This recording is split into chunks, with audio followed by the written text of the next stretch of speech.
Hello everyone, आज हम करेंगे क्लास फिफ्थ की जो आपकी हिंदी की बुक है उसका चैप्टर नंबर 5 सुंदरिया। ये कहानी एक गाय की है जो हम पढ़ने वाले हैं। हरियाणा के किसी गांव में हीरा सिंह नाम का एक किसान था। उसकी समझ में यह नहीं आता था कि वह अपने बीवी बच्चों और अपनी प्यारी गाय सुंदरिया की परवरिश कैसे करे। सुंदरिया गाय ढेल ढोल में काफ़ी बड़ी थी, मतलब उसका शरीर जो काफ़ी बड़ा था। उसे देखकर लोगों को ईर्ष्या यानी कि जलन होती थी। गरीबी के कारण हीरा सिंह गाय का चारा भी नहीं जुटा पाता था। खाने पीने की कमी होने लगी तो हीरा सिंह ने सोचा कि मैं सुंदरिया को बेच दूं। सुंदरिया मतलब जो उसकी गाय है उसका नाम है। पर उसका बड़ा लड़का जवाहर सिंह सुंदरिया को मौसी कहता था, इसलिए वह उसे बेचने से डरता था। नौकरी की तलाश में वह दिल्ली चला गया। वहाँ तो कुछ कमाई हो नहीं रही थी, तो उसने सोचा कि शहर में जाकर कोई काम करूँ, तो वो वहाँ से दिल्ली चला गया। वह उसे एक सेठ के यहाँ चौकीदार की नौकरी मिल गई। एक रोज सेठ ने हीरा सिंह से कहा, तुम तो हरियाणा के रहने वाले हो, वहाँ की गाय अच्छी होती है, एक गाय का बंदोबस्त करो, यानी कि उन्हें गाय चाहिए थी। हीरा सिंह सुंदरिया की बात सोचने लगा। उसने कहा, एक है मेरी निगाह में, यानी कि मेरी नज़र में, मैं जानता हूँ एक गाय को। सेठ ने कहा, कैसी गाय है? हीरा सिंह बोला, गाय तो ऐसी है दूध देने में कामधेनु। कामधेनु का मतलब जो बहुत ज़्यादा दूध देती थी, गाय का नाम है एक जो बहुत ज़्यादा दूध देती थी। तो वही बोल रहे कि ये गाय जो है बहुत दूध देती है। 15 सेर, सेर मतलब किलो, 15 किलो दूध जो है उसके तले उतरता है, यानी कि इतना दूध वो देती है। उसके 200 रुपये तक लग चुके, यानी कि 200 रुपये में उसे जो है वो मतलब जो खरीदने वाले आते हैं वो 200 रुपये तक उसके लगा चुके हैं। तो सेठ बोला, चलो हम 5 ज़्यादा दे देंगे, यानी कि हम जो है 5 रुपये उसके लिए ज़्यादा दे देंगे। हीरा सिंह ने तब साफ साफ ही कह दिया, सेठ जी सच यह है कि वह गाय अपनी ही है। तो उनको बोलता है कि ये गाय मेरी ही है, तो उसको डायरेक्टली बोल देते हैं। सेठ ने खुश होकर कहा, तब तो अच्छी बात है, तुम्हारे लिए जैसे 200 वैसे ही 205। हीरा सिंह लाज में गड़ गए, यानी कि शर्म के कारण वह बता नहीं पा रहे थे कि वह कैसे बताए कि सुंदरिया उसके परिवार का अंग है। पर उसने सोचा कि सेठ के यहाँ रहकर गाय तो उसके आंखों के आगे रहेगी। तो उसने सोचा कि ठीक है ना, अगर सेठ के यहाँ है और मैं यहीं काम करता हूँ तो गाय तो सारा दिन मेरे सामने ही रहेगी, तो मुझे ये भी नहीं होगा कि पता नहीं कहाँ है, कैसे रख रहे हैं। सेठ ने 100 रुपये मांगकर उसी वक्त हीरा सिंह को थमा दिए। तो उसने 100 रुपये दे दिए, मतलब एडवांस दे दिया एक तरह से। कहा, देखो हीरा सिंह, आज ही चले जाओ, कब तक वापस आ जाओ, कि आज ही जाओ और गाय को लेकर आ जाओ और बताओ कब तक आओगे। तो हीरा सिंह बोलता है, 5 दिन तो लगेंगे ही। सेठ जी ने कहा, पर ज़्यादा दिन मत लगाना, कि 5 ठीक है, उससे ज़्यादा मत नहीं। हीरा सिंह उसी रोज यानी कि उसी दिन गाय को लेने चला गया। जैसे तैसे जवाहर सिंह को समझा बुझा कर, अब उसका बड़ा बेटा था, वो तो उसको गाय को मौसी बोलता था, तो उसको समझा समझू कर वो जो है वह गाय को ले आया। गाय देखकर सेठ बहुत खुश हुए। सचमुच वैसी सुंदर और स्वस्थ गाय उसने अब तक नहीं देखी थी। हीरा सिंह ने खुद उसे सानी पानी दिया, सहलाया और अपने हाथों से धुआ। यानी सानी पानी मतलब चारा वगैरह जो था वो दिया, सहलाया, और फिर उसका दूध निकालने लगे। दूध 15 सेर से कुछ ऊपर ही बैठा, तो 15 किलो से लगभग ज़्यादा ही था दूध। सेठ जी ने 200 के ऊपर 7 रुपए और दे दिए। 100 रुपए वह पहले ही ले चुका था। गोसी को बुलाकर सेठ जी ने गाय उसके सिपुर्द कर दी। तो फिर उसने गोसी को बुलाया और गाय जो है सिपुर्द मतलब दे दिया, उसको सौंप दी। तो 207 रुपये उन्होंने गाय बेच दी। रुपए तो ले लिए, लेकिन हीरा सिंह जी का जी भरा जा रहा था, यानी कि उसे रोना आ रहा था कि गाय उससे दूर जा रही है। जब गोसी को गाय ले जाने लगा तब गाय उसके साथ जाना नहीं चाहती थी। अब जो वो आया था जिसको गाय देनी थी, तो वो लेकर जा रहा था, तो गाय का मन नहीं कर रहा था, क्योंकि उसे भी हीरा सिंह के साथ रहना है। हीरा सिंह बोला, गाय की नौकरी पर मुझे लगा दीजिए, चाहे तनख्वाह कम कर दीजिए। तो सेठ को बोलता है कि आप जो है ये गाय का जितना भी काम है मैं करूँगा, उसकी नौकरी मुझे ही दे दीजिए, चाहे मेरी तनख्वाह थोड़ी सी कम कर देना। सो सेठ जी ने कहा, हीरा सिंह, तुम्हारे जैसा ईमानदार चौकीदार हमें दूसरा कहाँ मिलेगा। तो सेठ को भी क्या था कि उन्हें जो है जो चौकीदार था वो अच्छा चाहिए था, तो वो बोलते कि तुम जितने ईमानदार हो उतना चौकीदार दूसरा नहीं मिल सकता। तनख्वाह तो तुम्हारी 1 रुपया और भी बढ़ा सकते हैं, पर तुम्हें ड्यूटी पर ही रहना होगा, यानी कि जो तुम्हारी चौकीदार की नौकरी तुम्हें दी गई है तुम्हें उस पर ही रहना होगा। तुम्हें गाय की ड्यूटी पर मैं नहीं भेज सकता, या गाय के काम तुम्हें नहीं दे सकता हूँ।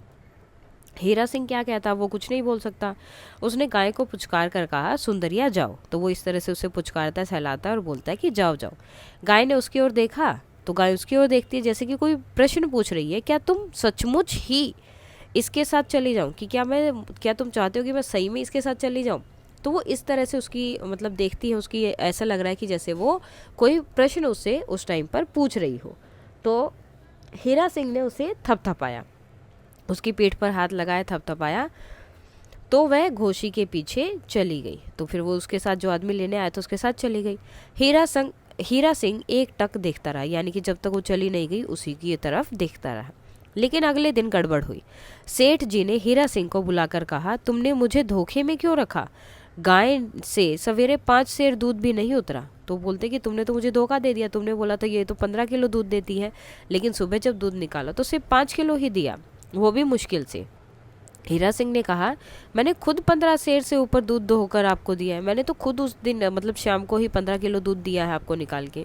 सेठ जी ने कहा, तो जाकर गाय को देखो। तो बोलते कि गाय को जाकर तो देखो एक बार। हीरा सिंह गाय के पास गया, पुचकार कर कहा, सुंदरिया मेरी रुसवाई क्यों कराती हो? यानी कि दूसरों के सामने अगर तुम दूध नहीं दोगी तो उन्हें लगेगा कि मैंने झूठ बोला है, तो इससे सब लोग जो है मुझे गलत समझेंगे, मेरे बारे में गलत सोचेंगे मैं झूठ बोलता, तो तुम ऐसा क्यों कर रही हो?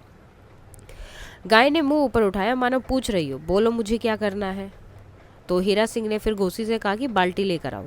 घोसी ने कहा, मैं पहले ही धो चुका हूँ, कि मैंने दूध पहले ही निकाल लिया है। हीरा सिंह बोलता है, पर तुम बाल्टी तो लाओ। उसके बाद 13.5 सेर दूध उसके तले से तोलकर हीरा सिंह ने घोसी को दे दिया, और उसने फिर से उसका दूध निकाला और 13 सेर यानी कि 13 किलो, 13.5 किलो, 13 से आधा किलो और ज़्यादा दूध उसने निकाला और कहा, यह दूध सेठ जी को ही देना। फिर गाय के गले पर सिर रखकर बोला, सुंदरिया देख, मेरी ओछी मत करवा। यानी कि वो उसको प्यार से सहलाते हुए बोलता है कि तू अगर ऐसे करेगी तो इससे जो है मैं नीचा हो जाऊंगा, सब लोग मुझे झूठा समझेंगे। मैं दूर हूँ तो क्या, इसमें मुझे सुख है। मैं दूर हूँ तो कोई बात नहीं है, क्या इसमें मुझे सुख है? मैं भी तो खुश नहीं हूँ तुमसे दूर रहकर। गाय मुँह झुकाए वैसे ही खड़ी रही। दूसरे दिन फिर वही हुआ। लाख कोशिश के बाद भी गाय ने पूरा दूध नहीं दिया। सेठ जी ने हीरा सिंह को बुलाकर कहा, क्यों हीरा सिंह, यह क्या है? यह तो सरासर धोखा है। अब गाय ने अगले दिन भी ऐसे ही किया, उसने नहीं दूध दिया। तो सेठ जी बुलाते और गुस्से में बोलते हैं कि ये तो धोखा है सरासर, हर रोज का यही काम हो गया। हीरा सिंह चुप रहा। सेठ जी ने कहा, ऐसा ही है तो ले जाओ अपनी गाय को और मेरे पैसे वापस करो। लेकिन रुपए हीरा सिंह गांव भेज चुका था, उसमें से काफ़ी रुपए मकान की मरम्मत में लग गया था। अब सेठ जी को देने के लिए रुपए कहाँ से लाए? तो अब सेठ जी गुस्से में होकर बोलते कि अगर हर रोज ये ऐसे करेगी तो तुम अपनी गाय को ले जाओ और मुझे मेरे पैसे दे दो। लेकिन हीरा सिंह ने वो पैसे पहले ही घर भेज दिए थे, क्योंकि उनके मकान की जो है मरम्मत होनी थी, ठीक होना था, उसके लिए पैसे चाहिए थे। तो अब उसके पास पैसे नहीं थे। उसे चुप देख सेठ जी बोले, अच्छा तनख्वाह में से रकम कटती जाएगी कि ठीक है, तुम्हारी जो सैलरी है उसमें से पैसे काट लेंगे, जब पूरी हो जाएगा तो अपनी गाय ले जाना, और जब तुम्हारे पैसे पूरे हो जाए तो अपनी गायें ले जाना। अगले दिन सवेरे बहुत सा दूध ड्योढ़ी में बिखरा हुआ था। अब अगले दिन क्या हुआ, बहुत सा दूध जो था वहाँ आंगन में बिखर गया था। उससे पहले की शाम गाय ने दूध देने से बिल्कुल इनकार कर दिया था, और उससे पहले वाली शाम तो गाय ने दूध ही नहीं दिया। सेठ जी ने पूछा, हीरा यह क्या बात है? हीरा सिंह सिर झुकाकर रह गया। अब सेठ जी पूछे कि ये क्या चल रहा है, तो वो चुपचाप वहीं खड़ा है। फिर उससे पूछा, रात गाय खुली तो नहीं रह गई थी क्या? इसकी खबर तो लीजिए, आप इसकी खबर तो लीजिए। तो वो उससे पूछता है कि रात को पूरी रात गाय खुली तो नहीं थी, पहले ये तो पता कर लीजिए। तो गोसी को बुलाकर पूछा गया तो उसने कहा, कल रात मैंने गाय को खूंटे से बांधा था, कि अच्छे से बांधा था मैंने। हीरा सिंह ने कहा, नहीं ऐसा नहीं हो सकता। गाय रात को आकर ड्योढ़ी में खड़ी रही और अपना दूध गिरा दिया, कि यहाँ खड़ी रही और यहाँ ड्योढ़ी में आकर, मतलब जहाँ वो ड्यूटी करता था हीरा सिंह, कि यहाँ आई और अपना दूध अपने आप गिरा गई है। सेठ जी बोले, ऐसी मनसूई बातें औरों से कहना, जाओ खबर लगाओ कि वह कौन आदमी है जिसकी करतूत है। तो बोलता है कि ऐसी बातें बाद में करना, पहले ये बताओ कि ये सब किया किसने, उसके बारे में पता लगाओ। हीरा सिंह चुपचाप अपनी कोठरी में जाकर लुढ़क गया, तो जहाँ उसको जगह दी थी, रूम दिया था, वहाँ चला गया।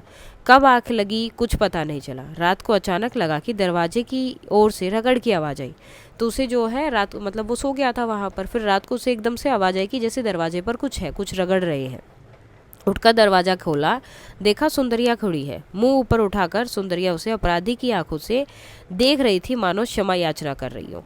तो अब जैसे ही उसने देखा तो दरवाजा खोलते ही सुंदरिया सामने खड़ी उसकी गाय, और वो उसको ऐसे देख रही थी कि जैसे वो क्या है, अपराधी है, जैसे उसने कोई जो है प्रॉब्लम क्रिएट कर दिया या इस तरह से कर दिया है, कुछ प्रॉब्लम है, दिक्कत है, और वो उससे क्षमा याचना यानी कि माफ़ी मांग रही है कि मैंने ये काम कर दिया, इसके लिए मुझे माफ़ कर दो। जैसे कहती हूँ मैं अपराधीन हूँ, लेकिन मुझे क्षमा कर देना, मैं बड़ी दुखिया हूँ कि मैंने गलत किया है, लेकिन मैं बहुत दुखिया हूँ, तो मुझे माफ़ कर देना।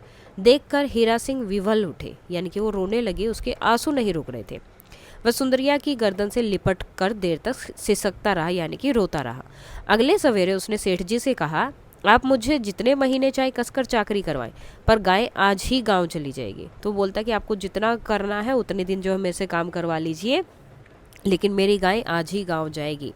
रुपए जब आपके चुकता हो जाए मुझसे कह दीजिएगा, जिस दिन आपके रुपए चुकता हो जाए बता दीजिएगा, मैं भी छुट्टी कर लूँगा, उसके बाद से मैं भी नहीं आऊँगा। और सेठ जी कुछ कहें इससे पहले हीरा सिंह गाय को लेकर चला गया। और सेठ जी कुछ, उसने ये सब बातें उसको बोली, उसके पहले कि सेठ जी कुछ बोल पाता, उसने बिना कुछ सुने ही वहाँ से वो अपनी गाय को लेकर चला गया। ये कहानी लिखी है जिनेंद्र कुमार जी ने। पहले कुछ शब्दार्थ कर लेते हैं। ढील ढोल यानी कि शरीर की बनावट, ईर्ष्या, जलन, चारा पशुओं के खाने की घास या भोजन, मौसी माँ की जो बहन होती है, बंदोबस्त प्रबंध या व्यवस्था, कामधेनु पौराणिक गाय है जो इच्छा अनुसार दूध और संपत्ति देती थी, शेर पुराना जो मापने का एक माप होता था वो लगभग 1 किलोग्राम की कुल, सानी पानी पशु का चारा और पानी देना, दूना गाय या भैंस का दूध निकालना, सुपुर्द सौंप देना हवाले करना, जी भराना भावुक हो जाना या आंखों में आंसू आ जाना, पुचकारना प्यार से सहलाना या दुलारना, रुसवाई बदनामी या अपमान, ओछा करना अपमानित करना, मसनूई बनावटी या झूठा, करतूत बुरा काम या शरारत, लुढ़क जाना थक कर या उदासी में लेट जाना, विवल भावुक होकर व्याकुल होना, अपराधिनी अपराध करने वाली, चाकरी नौकरी या सेवा। फर्स्ट क्वेश्चन है, जवाहर सिंह अपनी गाय को मौसी कहकर बुलाता था। आप अपने घर में या आसपास के पशु पक्षियों को क्या कहकर पुकारते हैं? मेरे घर एक कुत्ता है, उसको हम लोग ब्राउनी कहते हैं। वहीं गाय और सांड भी आते हैं, उन्हें हम लोग उनके रंग या ढील ढोल के आधार पर उन विभिन्न नामों से पुकारते हैं। जैसे बछड़ा या बछिया के जोड़े को हीरा मोती, या बड़े दुलारे सांड को भोलू, पड़ोस की पालतू बिल्ली को म्याऊ और पालतू तोते को मिट्ठू। सुंदरिया के दूर चले जाने के बाद जवाहर सिंह को कैसा लगा होगा, और जब आपका कोई प्रिय आपसे दूर हो जाता है तो आपको कैसा लगता है? जवाहर सिंह को सुंदरिया के दूर जाने पर बहुत दुख हुआ होगा, क्योंकि वह उसे मौसी कहता था और उससे बहुत प्यार करता था। जब मेरा कोई प्रिय मुझसे दूर जाता है तो मुझे उदासी और खालीपन महसूस होता है। जवाहर सिंह सुंदरिया की देखभाल के लिए क्या क्या करता होगा? जवाहर सिंह सुंदरिया को चारा देता होगा, नहलाता होगा, उसका गौशाला साफ करता होगा और उसे प्यार से पुचकारता होगा। आप अपने आसपास के पशु पक्षियों के लिए क्या क्या करते हैं? मैं अपनी छत पर पक्षियों और बंदरों के लिए पीने के लिए बर्तन में पानी रखता हूँ। घर में खाने के बाद बचे खाद्य पदार्थ, रोटी चावल सब्जी, कच्ची सब्जी के बचे हिस्से आदि घर के बाहर एक बर्तन में रखता हूँ, जिससे गली में आने वाली गायें, सांड या कुत्ते खाते हैं। मैं अपने घर के आसपास पाले गए पशु पक्षियों को प्यार करता हूँ, उनकी देख रेख में उनके मालिकों की मदद करता हूँ। अगर कोई इन पालतू पशु पक्षियों को मारता या परेशान करता है तो मैं उसे ऐसा करने से रोकता हूँ। अब नीचे दिए गए प्रश्नों के सही उत्तर पर आपको ऐसे स्माइली बनानी है। एक से अधिक उत्तर भी सही हो सकते हैं। लोग सुंदरिया को देखकर ईर्ष्या क्यों करते थे? क्योंकि वह बहुत आकर्षक थी और वह बहुत दूध देती थी। हीरा सिंह के मन में सुंदरिया को बेचने की बात क्यों आई? क्योंकि सुंदरिया के चारे का प्रबंध करना कठिन हो गया था, क्योंकि उसके पास अभी उतना खाना नहीं था जिससे कि सुंदरिया का पेट जो है सही से भर पाता। हीरा सिंह ने गाय की नौकरी पर लगाने की बात क्यों कही? वह गाय से यानी कि बिछड़ना जो है सहन नहीं कर पा रहा था। गाय घोसी के साथ क्यों नहीं जाना चाहती थी? गाय हीरा सिंह और उसके परिवार से अलग नहीं होना चाहती थी। गाय को भय था कि घोसी उसे स्नेह से नहीं पालेगा, इनके उतने प्यार से नहीं पालेगा। नेक्स्ट क्वेश्चन है, हीरा सिंह गाय को बेचने से क्यों डर रहा था? हीरा सिंह सुंदरिया को बेचने से इसलिए डर रहा था क्योंकि उसका बड़ा लड़का जवाहर सिंह सुंदरिया को मौसी कहता था और उससे बहुत प्यार करता था। उसे डर था कि जवाहर सिंह को गाय के बेचे जाने से बहुत दुख होगा। सेठ हीरा सिंह की गाय को देखकर क्यों प्रसन्न हुआ? सेठ सुंदरिया को देखकर प्रसन्न हुआ क्योंकि वह बहुत सुंदर, स्वस्थ और आकर्षक थी। उसने 15 सेर से ज्यादा दूध दिया, जो सेठ को बहुत अच्छा लगा। तुमने मुझे धोखे में क्यों रखा? सेठ ने हीरा सिंह से ऐसा क्यों कहा? सेठ ने ऐसा इसलिए कहा क्योंकि सुंदरिया ने घोसी के साथ कम दूध दिया। जबकि हीरा सिंह ने कहा था कि वह 15 सेर से ज़्यादा दूध देती है। सेठ को लगा कि हीरा सिंह ने उसे गलत जानकारी दी है। सेठ के कुछ कहने से पहले ही हीरा सिंह गाय को लेकर क्यों चला गया? हीरा सिंह गाय को लेकर इसलिए चल दिया क्योंकि वह सुंदरिया से बहुत प्यार करता था और उसे घोसी के साथ नहीं छोड़ना चाहता था। वह नहीं चाहता था कि सुंदरिया को कोई तकलीफ हो और उसका अपमान हो। सुंदरिया और हीरा सिंह। कहानी में सुंदरिया की बहुत सी विशेषताओं का पता लगता है। उन विशेषताओं को नीचे लिखे, तो यहाँ लिखना है।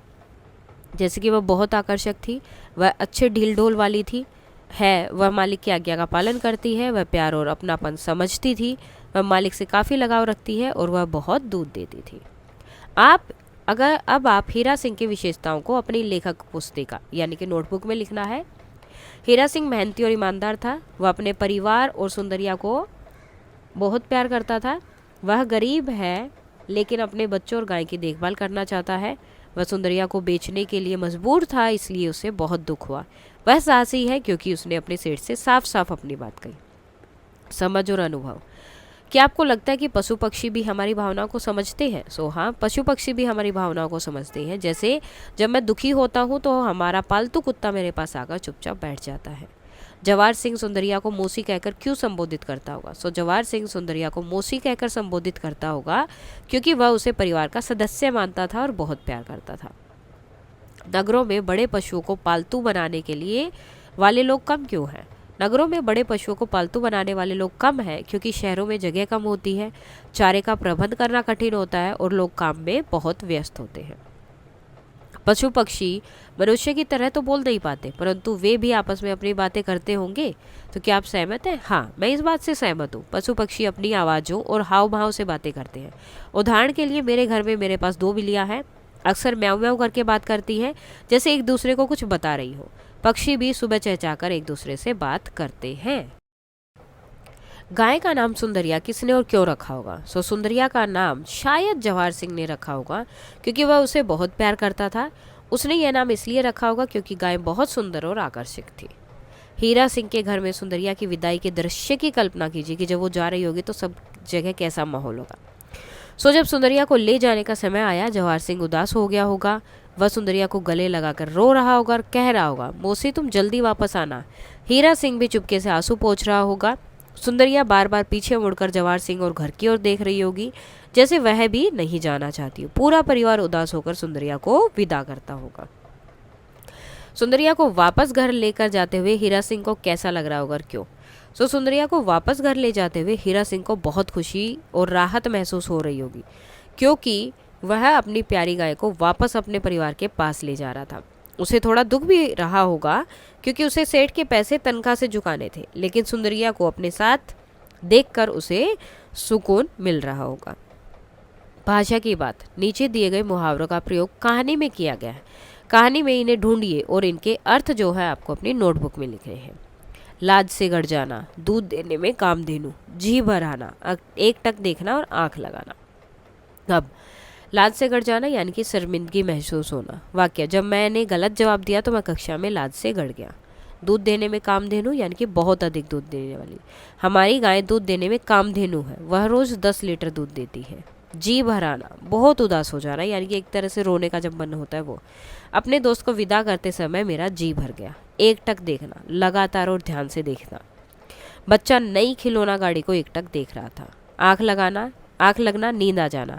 किताब पढ़ते पढ़ते रात को मेरी आंख लग गई। नीचे कुछ वाक्य दिए गए हैं।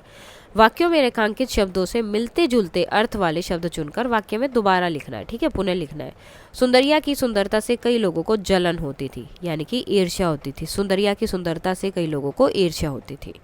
वहाँ की गाय अच्छी होती है, एक गाय का बंदोबस्त करो, तो प्रबंध करो। वहाँ की गाय अच्छी होती है, एक गाय का प्रबंध कर दो। यानी कि दोबारा से आपको वो लिखना है लेकिन दूसरे शब्द के साथ, अर्थ सेम रहेगा। सुंदरिया मेरी रुसवाई क्यों करवाती है यानी कि मेरा अपमान क्यों कराती है। सुंदरिया को देखकर हीरा सिंह विवल उठा, भावुक हो उठा। सुंदरिया को देखकर हीरा सिंह भावुक हो उठा।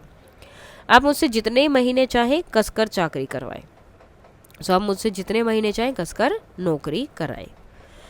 कहानी में से चुनकर कुछ वाक्य नीचे दिए गए हैं, इन्हें ध्यानपूर्वक पढ़िए और इन पर विचार कीजिए। आपको इनका क्या अर्थ समझ आया? सो रुपए तो ले लिए, लेकिन हीरा सिंह का जी भरा जा रहा था। अर्थ, इस वाक्य का मतलब है कि हीरा सिंह ने सुंदरिया को बेचकर पैसे तो ले लिए, लेकिन उसे बहुत दुख और उदासी महसूस हो रही थी। वह मन ही मन सुंदरिया को बेचने के फैसले से परेशान था। विचार, हीरा सिंह को सुंदरिया से बहुत लगाव था। वह उसे सिर्फ एक गाय नहीं बल्कि अपने परिवार का हिस्सा मानता था। पैसे लेने के बावजूद उसका मन दुखी था, क्योंकि वह सुंदरिया को खोना नहीं चाहता था। यह दिखाता है कि प्यार और रिश्ते पैसे से ज़्यादा कीमती होते। गाय की नौकरी पर मुझे लगा दीजिए, चाहे तनख्वाह कम कर दीजिए। सो हीरा सिंह सेठ से कह रहा है कि उसे सुंदरिया की देखभाल करने का काम दिया जाए, भले ही इसके लिए उसकी तनख्वाह कम कर दी जाए। सो यह वाक्य हीरा सिंह के सुंदरिया के प्रति गहरे लगाव को दर्शाता है। वह सुंदरिया को अपने पास रखना चाहता था ताकि वह उसकी देखभाल कर सके। वह पैसे से ज़्यादा सुंदरिया की खुशी और अपनी नज़दीकी को महत्व देता था। गाय ने उसकी ओर देखा, जैसे पूछना चाहती थी, क्या सचमुच ही इसके साथ चली जाऊं? अर्थ, जब सुंदरिया को घोसी के साथ भेजा जा रहा था, उसने हीरा सिंह की ओर देखा, जैसे वह पूछ रही हो क्या उसे सचमुच घोसी के साथ जाना चाहिए। विचार, यह वाक्य सुंदरिया और हीरा सिंह के बीच गहरे भावनात्मक रिश्ते को दिखाता है। सुंदरिया को भी लगता था कि वह अपने परिवार से अलग हो रही है और वह हीरा सिंह से आखिरी बार पुष्टि करना चाहती थी, यानी कि मतलब क्लैरिफाई करना चाहती थी। यह दर्शाता है कि पशु भी इंसानों की भावना को समझते हैं। फिर गाय के गले पर सिर रखकर बोला, सुंदरिया देख, मेरी ओछी मत करवा। मैं दूर हूं तो क्या हुआ, इसमें मुझे सुख है। हीरा सिंह सुंदरिया से कह रहा है कि वह कम दूध देकर उसका अपमान न करे। भले ही वह उसका मालिक ना हो, उसे सुंदरिया की अच्छी देखभाल और सम्मान में खुशी मिलती है। विचार, यह वाक्य हीरा सिंह की भावना और सुंदरिया के प्रति उसकी चिंता को दर्शाता है। वह चाहता है कि सुंदरिया सेठ के यहाँ भी उतना ही दूध दे जितना वह पहले देती थी, ताकि उसकी इज्जत बनी रहे। और यह दिखाता है कि हीरा सिंह को सुंदरिया की खुशी और सम्मान की फिक्र थी। अब आपको जो है ये ग्रुप में साझा करने थे। तो इन वाक्यों से पता चलता है कि हीरा सिंह और सुंदरिया के बीच सिर्फ मालिक और पशु का रिश्ता नहीं था, बल्कि एक गहरा भावनात्मक रिश्ता था, बंधन था। पशु भी हमारी भावनाओं को समझते हैं, उनके साथ हमारा रिश्ता परिवार जैसा हो सकता है। पैसों की ज़रूरत के बावजूद प्यार और लगाव की कीमत ज़्यादा होती है, जैसे कि हीरा सिंह की कहानी में दिखता है। बच्चों से पूछा जा सकता है कि क्या आप उनके पास भी कोई ऐसा पालतू जानवर है जिससे वो ऐसे ही प्यार करते हैं, उनकी देखभाल कर सकते, तो क्वेश्चन पूछ सकते हैं। रेखांकित शब्द किसके लिए प्रयोग हुआ है, पहचान कर आपको बताना है। जैसे पहले वाला, उसे एक सेठ ने यहाँ चौकीदार की नौकरी दी, तो ये हीरा सिंह के लिए था। उसे देखकर लोगों को ईर्ष्या होती थी, तो उससे जो शब्द है किसके लिए था, सुंदरिया के लिए। वह कैसे बताए कि सुंदरिया उसके परिवार का हिस्सा है। अब यहाँ पर ये दोनों वर्ड हीरा सिंह के लिए। सचमुच वैसी सुंदर स्वस्थ गाय उन्होंने अब तक नहीं देखी थी, तो उन्होंने शब्द सेठ के लिए। गाय उसके साथ जाना नहीं चाहती थी, तो किसके साथ, सेठ, या फिर आप लिख सकते हो घोसी के साथ।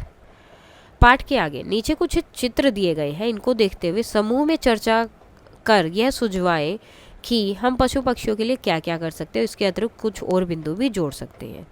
जैसे पशु पक्षियों भी हमारी तरह जीते जागते जीव हैं, हम उनकी देखभाल कई तरीकों से कर सकते हैं। जैसे हम चिड़ियों के लिए पेड़ पर घर या बर्ड हाउस बना सकते हैं, जैसे गर्मियों में उनके लिए पानी रख सकते हैं, उन्हें दाना डालना भी एक अच्छा काम है। पालतू जानवरों जैसे कुत्ते और बिल्ली को समय पर खाना खिलाना, नहलाना और साफ रखना। ठंड के दिनों में हम उन्हें गर्म कपड़े पहना सकते हैं। गाय और बकरी जैसे जानवरों को हम फल सब्जियों के छिलके खिलाकर उनका पेट भर सकते हैं। अगर कोई पक्षी या जानवर घायल हो जाए तो हमें उसे डॉक्टर के पास ले जाना चाहिए। तो इससे क्या निष्कर्ष है कि पशु पक्षियों से प्यार करना चाहिए और उनके साथ अच्छा व्यवहार करना चाहिए। उनकी देखभाल करना हमारा कर्तव्य है। आपके घर में दूध कहाँ से आता है, और यह भी पता करिए कि किन किन पशुओं को दूध पीने के लिए उपयोग किया जाता है, किन किन पशुओं का दूध, हमारे घर में दूध आमतौर पर गाय या भैंस से आता है। कुछ लोग जो है डेयरी से भी दूध लेते हैं।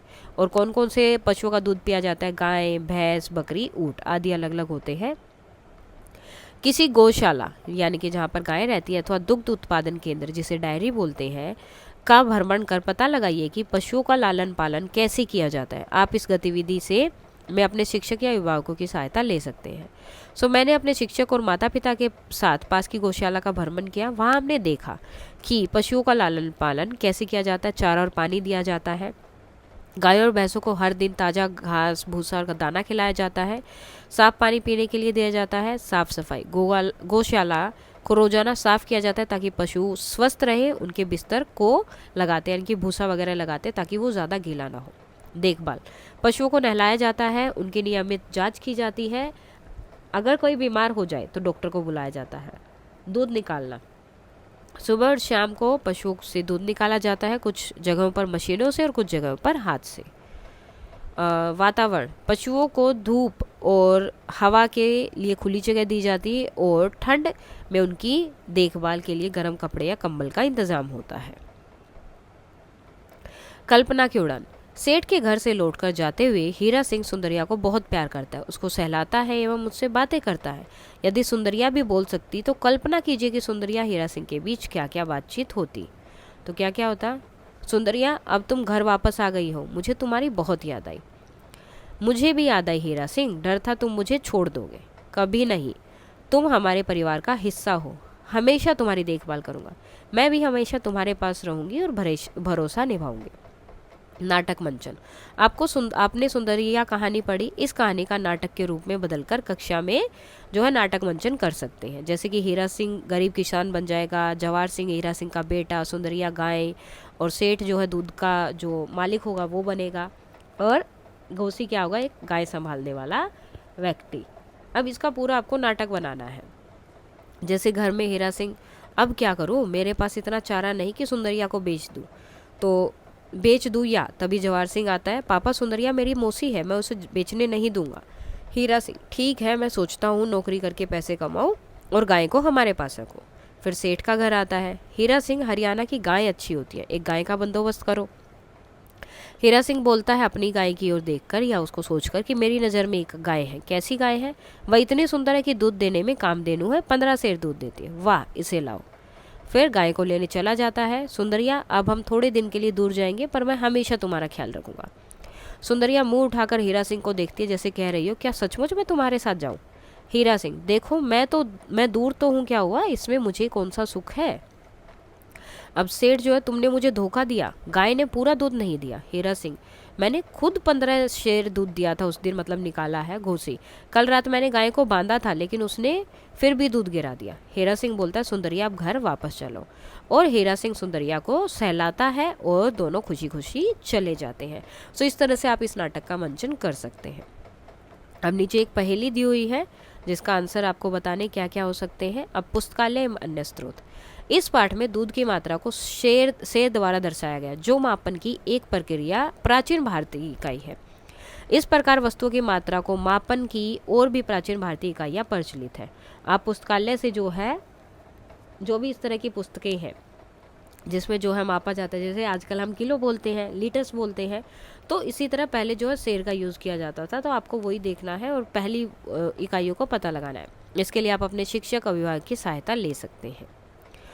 सो जैसे कि रत्ती, माशा, तोला, मन आदि जो है इन चीज़ों का मापन के लिए यूज़ होता था। भूल भुलैया, जवाहर सिंह ने सुंदरिया के बारे में जानने के लिए अपने पिता हीरा सिंह को पत्र लिखा। महिला डाकिया उस पत्र को हीरा सिंह तक पहुंचाना चाहती है। आपको इस पहेली को हल करते हुए उसे बाहर निकालना, यानी कि अब वो यहाँ है, सो यहाँ से जाते हुए वो इस तरह से पूरा जाएगी, तो आपको पहले से पूरा करना है। अब पूरा कैसे करेंगे? यहाँ आपको उसके दिए हुए, हीरा सिंह कहाँ रहता था, कहाँ रहता था? हरियाणा में। सो ये हरियाणा आएगा, दूसरा सुंदरिया, फिर मौसी, चौकीदार, शेर, कामधेनु, मक्खन, दुखिया, सुंदर, ईमानदार और समझदार और सोपना, हाथी और चींटी। तो अब आपने कक्षा 3 में जो है एक पाठ्य पुस्तक पढ़ी थी, पाठ्य पुस्तक है वीणा, उसमें चींटी और हाथी का एक गेम था, वो आपने देखा। सो एक बार चींटी रानी अपनी फटफुटिया मोटरसाइकिल पर बैठकर कुश्ती देखने जा रही थी। रास्ते में हाथी मिला। हाथी भाई ने हाथ दिखाया तो चींटी रुक गई और बोली, क्या हाल है हाथी भाई, क्यों रोका? हाथी बोला, मैं सोच रहा हूँ मेरे जैसे पहलवान को छोड़कर तुम्हें अकेली कुश्ती देखने में आनंद नहीं आएगा। चींटी ने कहा, ठीक है पहलवान भाई, पीछे बैठ जाओ। हाथी के बैठते ही चींटी ने सरफट अपनी फटफटिया दौड़ा दी। न जाने कहाँ से कोई रोड़ा पत्थर आ गया और फटफटिया पलट गई। हाथी के सिर में बहुत चोट लग गई और चींटी को मामूली सी खरोच आई। सोचिए अब चींटी को चोट क्यों नहीं लगी? तो क्यों नहीं लगी? क्योंकि उसने हेलमेट पहन रखा था। अब चींटी बने हाथी नहीं, यानी कि आपको ट्रैफिक नियमों का पालन करना है। चलने के लिए सड़क के किनारे बनी पटरियों का उपयोग करना है। यदि आपको सड़क पार करते हुए करनी है तो सावधानी बरतनी है। लाल बत्ती होने की प्रतीक्षा करनी है। जब लाल बत्ती जलती है तब वाहनों को रुकना होता है और आप सड़क के दोनों ओर देखें और जेब्रा क्रॉसिंग के चिन्ह पर चलकर सड़क पार करें। यदि आप अपने अभिभावक के साथ हो तो उनका हाथ अवश्य पकड़े। सड़क पार करते समय बातचीत न करें और ना ही दौड़े, वरना ध्यान भटक सकता है। अब नीचे दिए गए सड़क संकेत रोड साइन है, उनको आपको पहचानना है। यातायात संकेत, रेड कलर होता है रुकना होता है, येलो कलर पे मतलब रेड होने वाला है या ग्रीन होने वाला है, तो उस टाइम पे आपको अलर्ट हो जाना है। ग्रीन होगा तो चलना है, ये गाड़ियों के लिए है। पैदल क्रॉसिंग, जब भी आपको पैदल चल रहे हैं तो हमेशा जब ये रेड लाइट होगी उस टाइम पर ही ज़ेब्रा क्रॉसिंग करनी है। ये अगर रेड कलर है तो मतलब रुक जाना है। हेलमेट पहनना है, सीट बेल्ट लगानी है और फुटपाथ पर ही चलना है। जो साइड में रास्ता होता है ना, जैसे ये रोड है तो रोड के दोनों तरफ साइड में रास्ता बना होता है, वहीं पर आपको चलना होता है। इसके साथ ही आपका ये चैप्टर हो जाता है कंप्लीट। कोई डाउट है तो आप बता सकते हैं। And that's all for today and please like share and subscribe.